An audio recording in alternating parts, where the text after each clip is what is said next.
Hello प्रिय मित्रों, सभी को मेरा नमस्ते।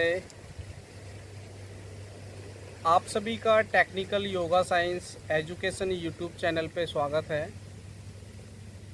आज हम सलवासन के बारे में बात करेंगे, जिसे अंग्रेजी भाषा में लोकस्ट पोज के नाम से जाना जाता है, ग्रॉस हॉपर पोज के नाम से जाना जाता है। आसन की विधि, आसन के लाभ और आसन की सावधानियों के बारे में हम विशेष रूप से चर्चा। सबसे पहले हम सलवासन की विधि के बारे में बात करते हैं। पहले प्रॉपर तरीके से आसन को सीख लेते हैं, उसके बाद हम लाभों के विषय में बात करते हुए सावधानियों को विशेष तौर पे ध्यान रखेंगे। आप अपने मैट पे एब्डोमिनल साइड से लेट जाइए। आप पेट की तरफ अपने मैट पे लेट जाएं। इस तरीके से आप अपने मैट पे लेट जाएं और आप अपने हैंड्स को या तो बॉडी के नीचे रखें या आप अपने हैंड्स को बॉडी के पास में रखो, थाइस के पास में। यदि आप अपने हैंड्स को थाइस के अंदर रखेंगे तो वो आपके लिए बेटर होगा, आप कंफर्टेबली पोस्चर को कर पाएँ।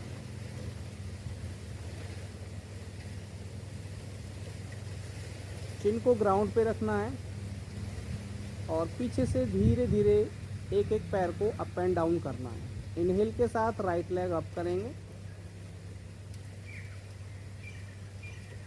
एक्सहेल के साथ डाउन, इनहेल के साथ लेफ्ट लेग अप,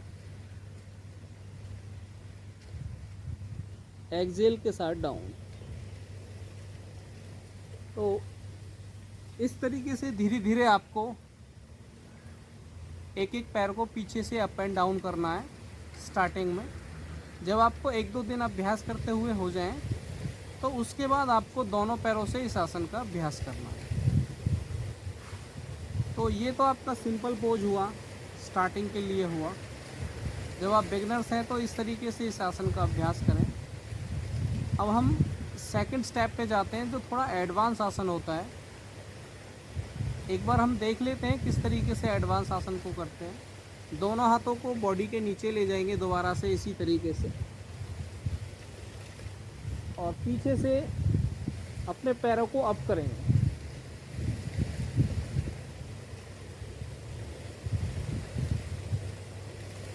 इस तरीके से दोनों पैरों को हम एल्बो को स्टैंड करते हुए अपने पैरों को अप करेंगे इस तरीके से।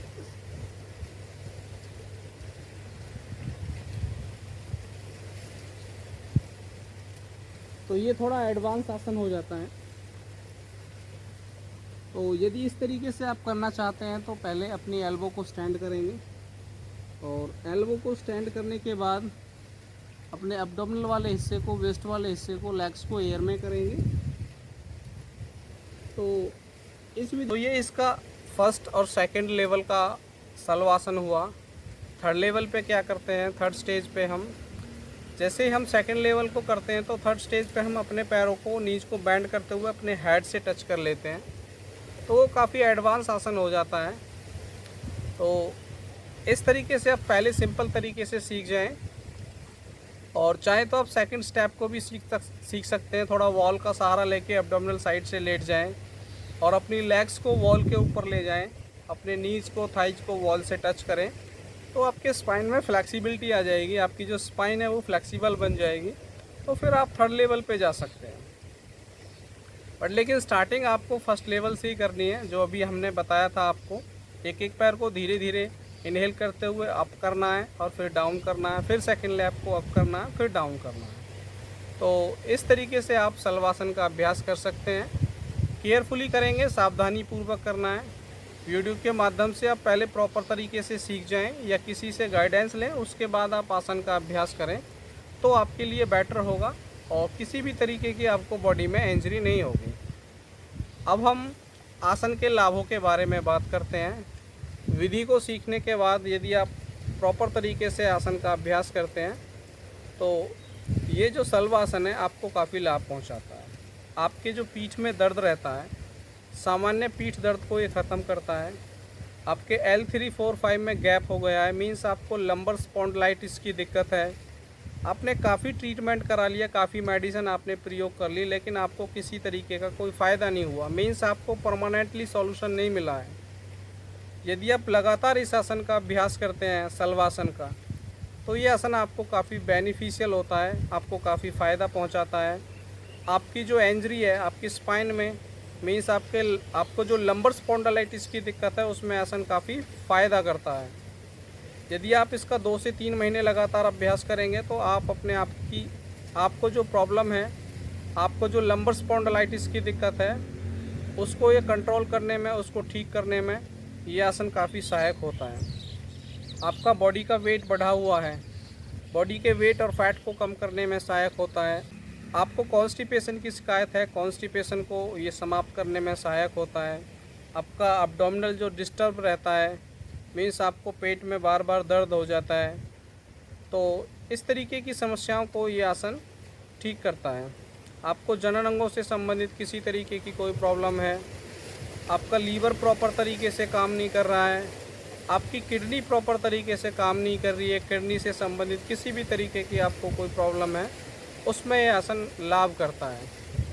एक डिजीज होती है जिसे कॉक्सीडाइनिया बोलते हैं। कॉक्सीडाइनिया मतलब आपकी जो टेल बोन होती है, जो लंबर से नीचे वाली जो बोन होती है स्पाइन में, उसमें किसी तरीके से इंजरी हो जाए, उसमें किसी तरीके से हंच बन जाए, उसमें किसी तरीके से गैप आ जाए, उसमें किसी तरीके से स्वेलिंग हो जाए, तो बैठना काफ़ी मुश्किल हो जाता है। आप प्रॉपर तरीके से उस स्थिति में बैठ नहीं सकते हैं। तो यदि आप लगातार इस आसन का अभ्यास करते हैं, इस आसन का अभ्यास करते हैं, शलवासन का अभ्यास करते हैं, तो कॉक्सीडीनिया की जो प्रॉब्लम है वो स्थायी रूप से ठीक हो जाती है। बट आपको थोड़ा टाइम देना पड़ेगा, किसी से गाइडेंस लेनी पड़ेगी, किसी से ट्रेनिंग लेनी पड़ेगी, और जैसे जैसे आप होल्डिंग बढ़ाएंगे, जैसे जैसे आवृत्तियाँ करेंगे, आपकी जो कॉक्सीडीनिया की प्रॉब्लम है, आपको जो टेल बोन में दर्द रहता है, प्रॉपर तरीके से बैठ नहीं पाते, आप उठ नहीं पाते, उस समस्या को शलवासन परमानेंटली क्योर कर देता है। तो विधि को जब प्रॉपर तरीके से आप सीख जाएंगे, तो जिन लाभों के बारे में हम बात कर रहे हैं, ये लाभ आपको 100% प्राप्त होंगे। अब हम बात करते हैं इसकी सावधानियों के विषय में। जो भी माता बहनें गर्भकाल की स्थिति से हैं, जिनका गर्भकाल चल रहा है, उनको इस आसन का अभ्यास नहीं करना चाहिए। जिनका ऑपरेशन आदि किसी तरीके का हुआ है, उनको इस आसन का अभ्यास नहीं करना चाहिए। जो हृदय रोगी हैं, जिनको हृदय से संबंधित किसी तरीके का कोई विकार है, उनको इस आसन का अभ्यास नहीं करना चाहिए। तो विधि को प्रॉपर तरीके से सीखने के बाद सावधानियों का विशेष तौर पे आपको ध्यान रखना है। तो जिन लाभों के विषय में हमने बात की है, वो लाभ आपको 100% प्राप्त होंगे, बट लेकिन विधि को प्रॉपर तरीके से सीखना है। किसी की गाइडेंस में रहते हुए आसन का अभ्यास करेंगे तो आपको आसन के पूर्ण रूप से लाभ प्राप्त होंगे। और अपने आहार का ध्यान रखें, प्रॉपर तरीके से निद्रा लें, आसन में आवृत्तियाँ बढ़ाएं, आसन में होल्डिंग टाइम बढ़ाएं, तो आसनों को आपको पूर्ण लाभ प्राप्त होगा। प्रिय मित्रों, यदि आपको मेरी वीडियो पसंद आई है, किसी तरीके का आपको गाइडेंस मिला है, किसी तरीके का आपको मार्गदर्शन मिला है, तो प्लीज़ आप मेरी वीडियो को लाइक करें। यदि आप मेरे चैनल पर पहली बार हैं तो मेरे चैनल को सब्सक्राइब करें और अपने मित्र को अपना आशीर्वाद दें। थैंक यू, धन्यवाद।